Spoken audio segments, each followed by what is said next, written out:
If you want to maintain your privacy while using Payoneer, hiding your online status can be a useful feature. Follow these steps to adjust your settings accordingly.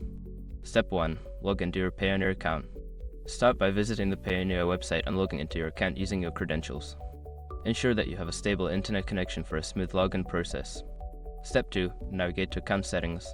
Once logged in, look for the settings option in the main menu. Click on it to access your account settings where you can manage various privacy options. Step 3. Find privacy settings. In the settings menu, locate the privacy section. This area contains options related to your visibility and online status. Click on it to proceed.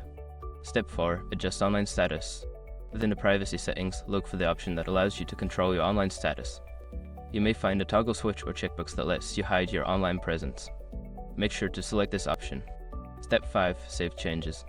After adjusting your online status settings, look for a Save or Apply button at the bottom of the page. Click it to ensure your changes are recorded and your online status is now hidden. By following these steps, you can successfully hide your online status on Payoneer. This will help you maintain your privacy while using the platform.